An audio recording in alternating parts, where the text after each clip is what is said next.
श्रीमद्कुंज विहारिणे नमः। श्री स्वामी हरिदास विजय तीर्थराम। श्री माधवदास जी महाराज मानो विनय की मूर्ति भगवान वेद व्यास जी के ही अवतार हैं, जिन्होंने माधवदास जी के रूप में प्रकट होकर जगत का कल्याण किया। श्री वेद व्यास जी ने द्वापर में वेद का विभाजन किया, 18 पुराणों का गान किया, फिर महाभारत की रचना की। चारों वेद, 17 पुराण एवं महाभारत का मंथन करके नवनीत रूप में श्री हरि सुयश प्रधान श्रीमद् भागवत नामक 18वें पुराण की रचना की।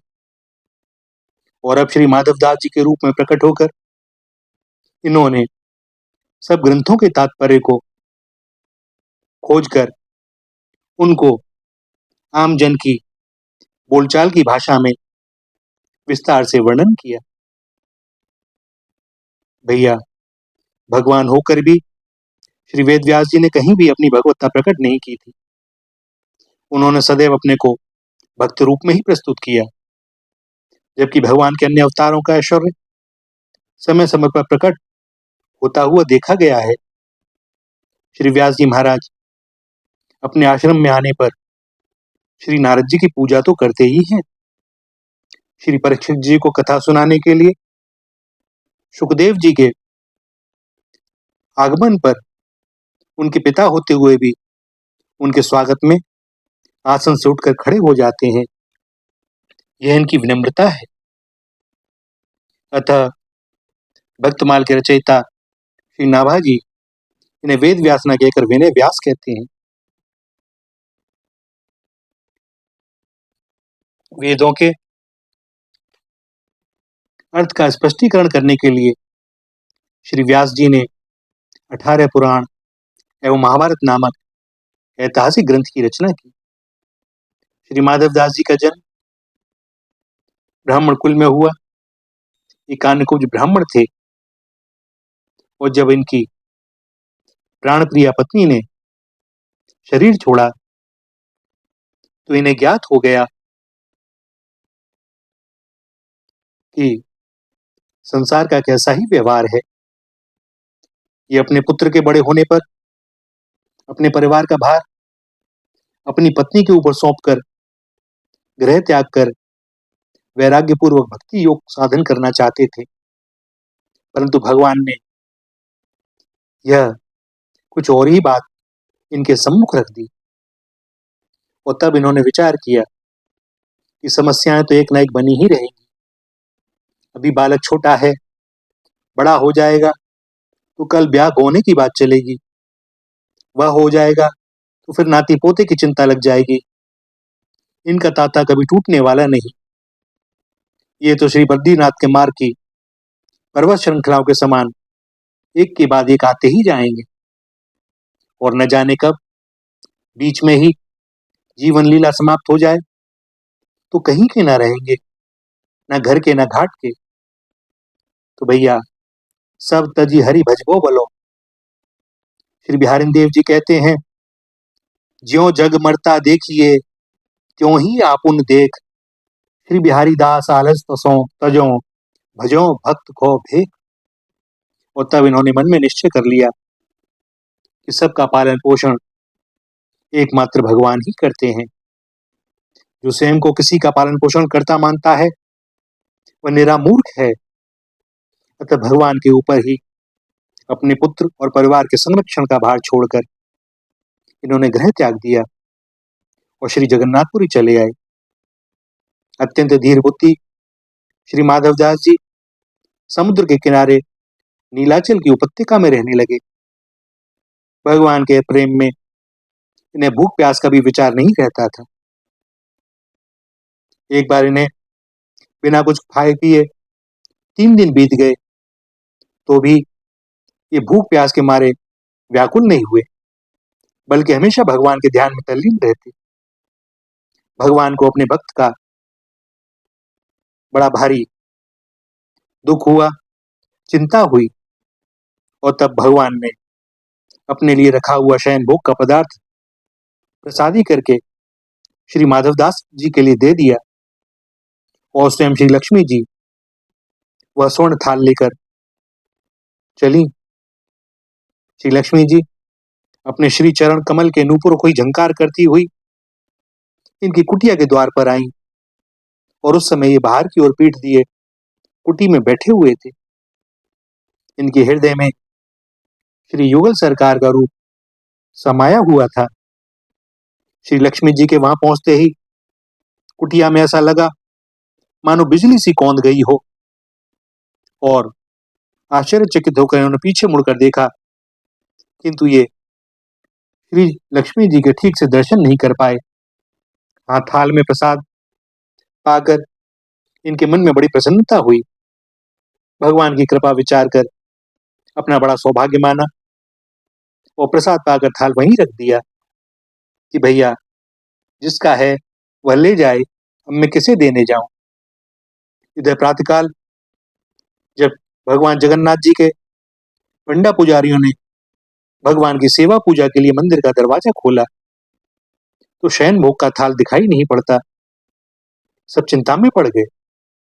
सबने थाल को ढूंढने का बड़ा प्रयत्न किया और खोजबीन करने पर वह थाल श्री माधवदास जी की कुटी में मिला। पंडे पुजारियों ने इन्हें बांध लिया और बांधकर मंदिर ले आए और बेंतों से खूब मारा और श्री माधवदास जी की सारी चोट को श्री जगन्नाथ जी भगवान ने अपने ऊपर ले लिया। भैया भगवान क्यों अपने ऊपर अपने भक्तों की किसी भी दुख को ले लेते हैं, इसके दो कारण। भक्त वत्सलता, जैसे वात्सल्य के वशीभूत होकर मां पुत्र की चोट को अपने ऊपर लेकर भी अपने पुत्र की रक्षा करती है, और दूसरे श्री माधवदास जी की सिद्धाई प्रकट करने के लिए ये मेरा बड़ा भारी भक्त है। भगवान ने विचार किया वैसे हम कहां तक इनको थाल पहुंचाएंगे, तो ऐसी ही व्यवस्था क्यों ना कर दूं कि अपने आप सब लोग इनके पास थाल पहुंचाने लगे जिससे ये भूखे ना रहें। अतः पंडों द्वारा किए गए प्रहार को अपने ऊपर ले लिया। ये भगवान का सनातन विरध है। जैसे श्री रामदास जी की चोट को श्री रणछोड़ भगवान ने अपने ऊपर ले लिया था, जैसे यवन हरिदास जी की चोट को श्री चैतन्य महाप्रभु ने अपने ऊपर ले लिया था, और जैसे श्री लक्ष्मण जी की शक्ति की पीड़ा को श्री राम जी ने स्वयं झेला था। अब जब पुजारी लोग भगवान के श्रीअंग में फुलेल मर्दन करने लगे तो भगवान बार बार कराहने लगते। पुजारियों ने पूछा कि भगवान क्या बात है, और भगवान ने सारी बात बताई। इन पंडे पुजारियों ने भगवान के चरण पकड़कर क्षमा मांगी, किंतु भगवान ने कहा तुम लोगों ने मेरा नहीं भागवत अपराध किया है, उसे मैं क्षमा नहीं कर सकता। इसके लिए तो तुम लोगों को श्री माधवदास जी से ही क्षमा मांगनी होगी। और तब सबने दौड़कर श्री माधवदास जी के पांव पकड़े। श्री माधवदास जी ने अपने साधु स्वभाव के अनुसार सबको क्षमा कर दिया। अब तो भाई चारों ओर इसकी चर्चा होने लगी कि भगवान ने श्री माधवदास जी के लिए अपना भोग प्रसाद भेजा और उनके ऊपर जितनी बेंतें पड़ी थी उनकी चारी चोट अपने ऊपर ले ली। लोग जिसे श्री माधवदास जी की प्रशंसा समझते थे और भक्ति की महिमा समझते थे, श्री माधवदास जी उसे अपनी भक्ति में कलंक के समान मानने लगे। वे अपनी बड़ाई सुनकर बड़े लज्जित होते कि मैं प्रभु को कोई सुख नहीं दे सका, उल्टे मेरे लिए प्रभु को कष्ट उठाना पड़ा। धिक्कार है मुझे। अहो जिनके ऊपर पुष्प चढ़ाने चाहिए उनके ऊपर मेरे कारण बेंत पड़े। इससे अधिक मेरा कुनाम और कुख्याति और क्या हो सकती है। इसी प्रकार जब श्री द्वारकानाथ जी ने श्री सुदामा जी को अपार ऐश्वर्य देकर उनका दारिद्र्य दूर किया तो यह बात भी संसार में प्रसिद्ध हो गई और आज तक प्रसिद्ध है। उसे सुनकर श्री सुदामा जी भी बड़े लज्जित हुए थे कि भगवान ने मेरा दारिद्र्य दूर नहीं किया, बल्कि उन्होंने मेरी दरिद्रता का ही प्रचार किया। क्योंकि पहले तो कुछ ही लोग जानते थे, अब तो सब जान गए कि ये सुदामा बड़ा दरिद्र है। भैया श्री माधवदास जी दिन भर भगवान का दर्शन करते रहते, किंतु तृप्ति होती नहीं। सो रात में भी मंदिर में ही रह जाते।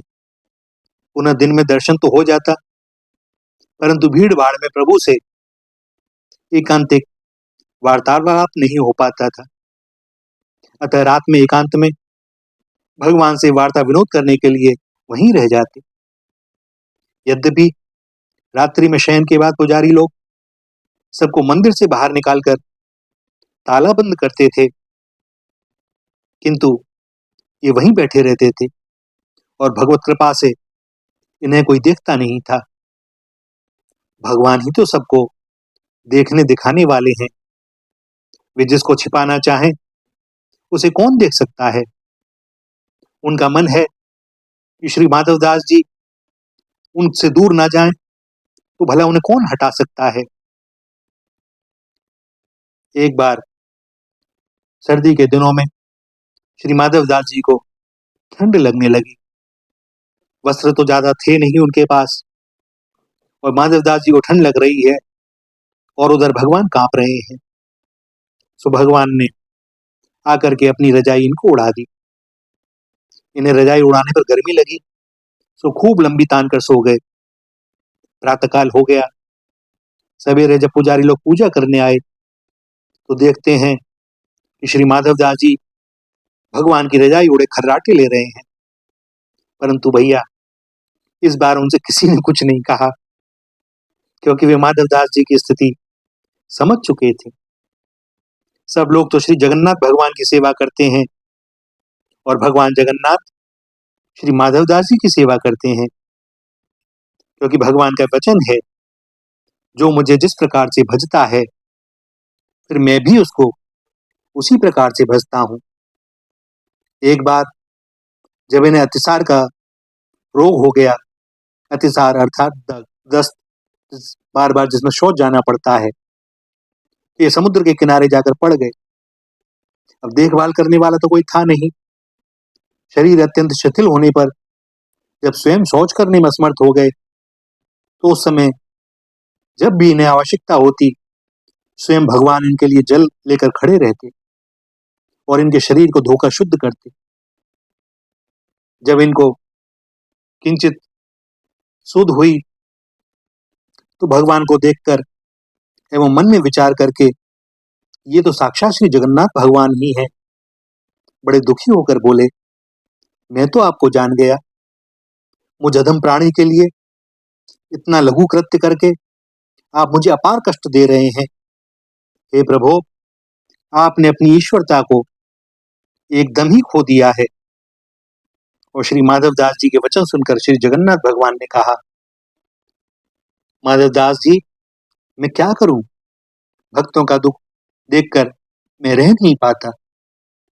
तब श्री माधवदास जी ने कहा, यदि ऐसी बात है तो फिर आप मेरी व्यथा को दूर कर दीजिए, क्योंकि मुझे जो शारीरिक दुख प्राप्त हुआ है, इसकी अपेक्षा आपको जब मैं अपनी सेवा करते देखता हूं तो वह दुख मुझे उससे अधिक कष्टकारी है। तब भगवान ने कहा, व्यथा दूर कर देने में मुझे भी यह भारी संकट है। यदि कर्मफल भोग शेष रह जाएगा तो अन्य जन्मों में और शरीरों में भी प्रवेश करेगा, तो कर्मफल तो अवश्य में भोगना पड़ेगा। इसीलिए मैं उसे दूर नहीं करके अपनी ईश्वरता को ही दूर करके आपकी सेवा में लग गया। व्यथा दूर न होने का यह कारण जो मैंने बतलाया, यह सत्य ही है। इसका एक रहस्य भी है। यह भी मैंने विचार किया कि मेरे साधु का कोई उपासना करे कि दुख में इनका कोई सहायक नहीं है। इस प्रकार भगवान के साथ बातचीत करते, उनका दर्शन करते करते कुछ ही समय में इनकी समस्त पीड़ा, सारा रोग दूर हो गया। श्री माधवदास जी ने अपनी बढ़ती हुई अखंड स्थायी कीर्ति को देखकर उसको कम करने के लिए विचार किया, इससे तो अच्छा है कि अब मैं घर घर जाकर भिक्षा मांगू, जिससे कम से कम यह मान सम्मान में तो कमी आवे और श्री माधवदास जी की भिक्षा से मानहानि हुई भी। पहले तो चमत्कार देखकर कुछ लोग श्री जगन्नाथ भगवान की तरह श्री माधवदास जी के भी दर्शन का नियम बना लिए थे। इनकी कुटिया में खाने पीने का सामान का ढेर लगा रहता था, परंतु भिक्षा आरंभ करते ही सबका नियम छूट गया। लोग आपस में कहने लगे कि भैया पहले तो ये भजन में ही लगे रहते थे, भगवान इनके लिए थाल भेजते थे, किंतु अब तो ये बाबा जी घर घर घूमते हैं। मालूम पड़ता है सारी श्रद्धाई खत्म हो गई है। इसी कारण से तो अब जहां तहां भीख मांगते रहते हैं। श्री माधवदास जी श्री जगन्नाथपुरी में निवास करते हुए भी श्री ब्रज धाम की कृष्ण लीलाओं का गान करते रहते थे। एक बार इनके मन में इच्छा हुई कि ब्रज भूमि में जाकर दर्शन करना चाहिए, और जब ये श्रीधाम वृंदावन आने लगे तो श्री जगन्नाथ भगवान से जाकर अपनी प्रार्थना व्यक्त की। भगवान ने कहा मैं भी आपके साथ चलूंगा, और तब इन्होंने कहा हे प्रभु आप तो यहीं विराजिए, बड़ी दूर की यात्रा है, रास्ते में कष्ट होगा, हम तो साधु ठहरे, भूख प्यास सब दुख सब सह लेंगे, किंतु आप ऐसा करें यह न देखा जाएगा, क्योंकि रास्ते में खाने पीने की कोई व्यवस्था हो नहीं पाती। कभी घी चना मिल जाए, कभी कुछ ना मिले, सो आप जाने का हट ना करें। और यह कहकर श्री माधवदास जी चल दिए। चुपके से पीछे पीछे भगवान भी इनके संग लग गए। कुछ दूर जाने पर रास्ते में 10 बजे ही श्री माधवदास जी को बड़े जोर की भूख लगने लगी, और वे बड़े विचार में पड़ गए। क्या बात है जो आज इतनी जल्दी भूख लगाई, हमें तो इतने सवेरे कभी भूख लगती नहीं थी। बात यह थी कि भूख तो लगी थी श्री जगन्नाथ जी को, परंतु कहें तो किससे? यदि श्री माधवदास जी से कहते हैं तो वे नाराज हो जाएंगे कि मैंने तो पहले ही कहा था, फिर भी तुम मेरे साथ लग गए। मार्ग में एक गांव था, उसमें एक स्त्री बड़ी भागवती थी। वह श्री माधवदास जी को प्रसाद पाने के लिए बड़े प्रेम से अपने घर लेवा लाई, और ये बैठकर प्रसाद पाने लगे। उस समय उस भगवती के नेत्रों में आंसू आ गए। यह देखकर माधवदास जी ने पूछा क्या बात है, जबकि वह स्त्री देख रही थी कि ये जब प्रसाद पा रहे थे तो भगवान भी 10 साल के बालक के रूप में इनकी ही थाली में बैठकर प्रसाद पा रहे थे, जैसे पिता पुत्र एक ही थाली में पा रहे हो। उस स्त्री को भगवान का दर्शन हुआ, अतः उनकी आंखों में प्रेमाश्रु चल आए, और अब माधवदास जी के पूछने पर उसने कहा कि बाबा जी यह श्यामल किशोर कुमार आप किसका फुसला कर ले आए हैं, ये इतना सुंदर है, इसकी अनुपस्थिति में इसकी माता कैसे जीवित रहेगी। और यह सुनकर श्री माधवदास जी ने जब देखा और भगवान उनकी थाली में से ही प्रसाद पा रहे हैं, वहीं बैठे हैं, जो अब तक छिपे हुए थे माधवदास जी से, अब वो सामने आ गए, और माधवदास जी भैया अपनी सुध बुध भूल गए। अब माधवदास जी वृंदावन पहुंचे। श्री माधवदास जी वृंदावन की शोभा देख देख कर इनका हृदय परमानंद में डूब गया। वृंदावन की शोभा देखत मेरे नैन सिरात, कुंज निकुंज पुंज सुख बरसत, हर्षत सबके गात, राधा मोहन के निज मंदिर, महाप्रलय नहीं जात, ब्रह्मा ते उपजो नांड ते, कमल शिखंड नसात, वन पर रवितर नहीं विराट में है, कमलापुर ते तात, माया काल रहित नित नूतन, सदा फूल फल पात, निर्गुण सगुण ब्रह्मते न्यारो, भेरत सदा संघात, व्यास विलास रास अद्भुत गति, निगम अगोचर बात। श्री धाम वृंदावन में जब ये श्री बिहारी जी के दर्शन करने के लिए गए तो भैया उस समय श्री बिहारी जी के यहाँ ऐसी व्यवस्था थी कि मोर और बंदरों को चना दिया जाता था। जो कोई भी दर्शन करने जाता उसे भी चना मिलता, किंतु संत वैष्णवों के लिए तो श्री बिहारी जी का 56 भोग प्रसाद मिलता था। उस समय चना बट रहा था तो श्री माधवदास जी ने भी हाथ बढ़ाकर चने ले लिए।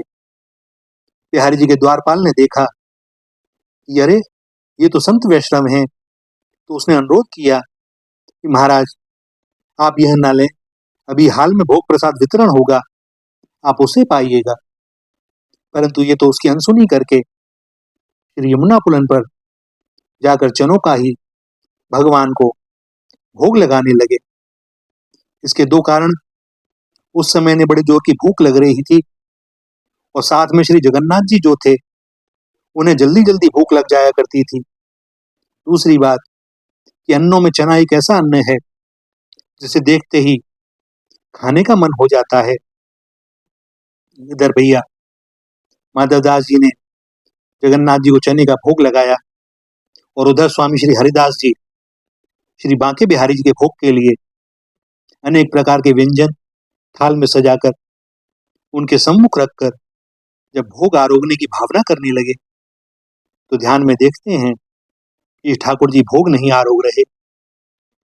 तब श्री स्वामी जी ने पूछा, जय जय आज आप भोग क्यों नहीं आरोग रहे? और तब श्री बिहारी जी ने कहा कि आज मुझे पाने की रुचि नहीं है। श्री स्वामी जी ने पूछा, जय जय ऐसी बात कैसे? तब श्री बिहारी जी ने कहा कि अरे मुझे श्री माधवदास जी ने चने खिला दिए हैं, मेरा पेट भर गया है। अब श्री स्वामी जी ने पूछा कि वे कहाँ हैं? तब श्री बिहारी जी ने स्वामी जी को बतलाया कि वे इस समय श्री यमुना जी के किनारे बैठे हुए हैं। तब श्री स्वामी हरिदास जी की आज्ञा से शिष्य सेवकगण श्री माधवदास जी को खोज कर लाए और स्वामी जी के पूछने पर श्री माधवदास जी ने चना भोग लगाने का प्रसंग का वर्णन किया। माधवदास जी बोले, हमें देखना था कि आपका ठाकुर ग्वारिया ठाकुर है कि महली ठाकुर है, अर्थात जो कुछ मिल जाए वह पा लेता है या उसे रांची 56 भोग लगते हैं। तो इस परीक्षा के लिए मैंने चना भोग लगाया। मैंने सोचा था यदि ग्वारिया ठाकुर होंगे तो ये चने को पचा जाएंगे और यदि महली ठाकुर होंगे तो पचा नहीं पाएंगे। सो अब मुझे मालूम हो गया कि महली ठाकुर हैं, तभी तो चना पाने से इनकी भूख मर गई, इनका पेट दुखने लगा। श्री स्वामी जी ने हंसकर कहा, माधवदास जी आप तो श्री जगन्नाथ जी के उपासक हैं, अतः आपको उन्हीं का भोग लगाना चाहिए। हमारे श्री ठाकुर बिहारी जी महाराज तो अत्यंत कोमल हैं, अत्यंत सरस हैं, अत्यंत सुकुमार हैं। इनकी प्रीति रीति भोग विलास सब परम सुकोमल है। अति कोमल अति ही सरस श्री ठाकुर सुकुमार, प्रीति रीति कोमल सकल, कोमल वो भोग विहार। भैया बिहारी जी की तो सेवा ऐसी होती है जैसे बच्चों की होती है। कुछ समय के बाद श्री माधवदास जी श्री जगन्नाथपुरी के लिए प्रस्थान कर दिए। इनके घर छोड़े बहुत दिन हो गए थे और फिर ये वहीं पहुंच गए भगवान श्री जगन्नाथ जी के पास। श्री जगन्नाथ भगवान इनके साथ बड़ा विनोद करते थे।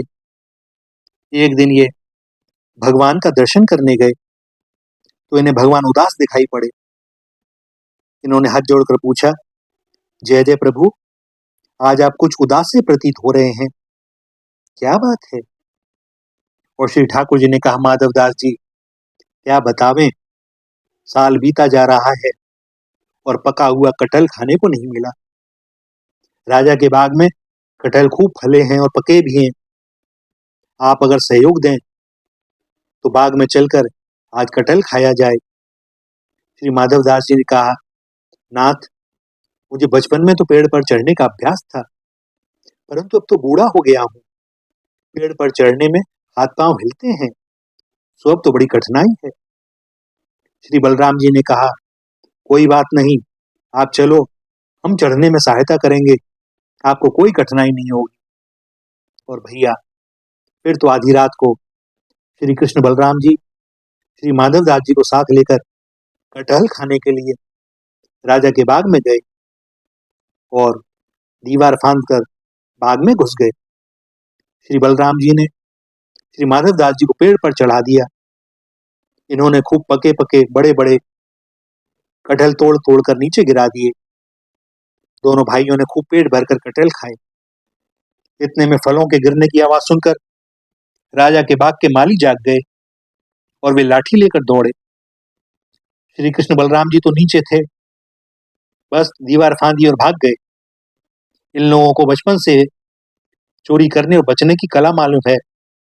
अब बेचारे माधवदास जी पेड़ पर चढ़े हुए पकड़े गए।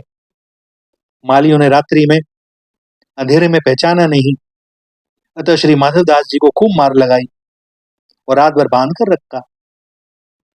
प्रातःकाल होते ही उन्हें राजा के सामने पेश किया गया। राजा इन्हें देखते ही पहचान गए और तुरंत सिंहासन से उतरकर पृथ्वी पर गिरकर साष्टांग दंडवत प्रणाम किया। यह स्थिति देखकर बाग के मालियों को मानो सांप सूंघ गया। राजा ने कुपित होकर मालियों को दंड देना चाहा, तो श्री माधवदास जी ने उनकी बड़ी बड़ाई की कि महाराज, ये बड़े सावधान संरक्षक हैं, इन्होंने तो अपने कर्तव्य धर्म का बहुत अच्छा पालन किया है, अतः इन्हें दंड नहीं पुरस्कार मिलना चाहिए। तब श्री माधवदास जी के कहने से राजा ने मालियों को 12 बीघे जमीन पट्टा कर दी। इसके पश्चात राजा को यह सुनकर बड़ा उल्लास हुआ, आभार हुआ कि श्री ठाकुर जी मेरे बाग में फल खाने आए थे।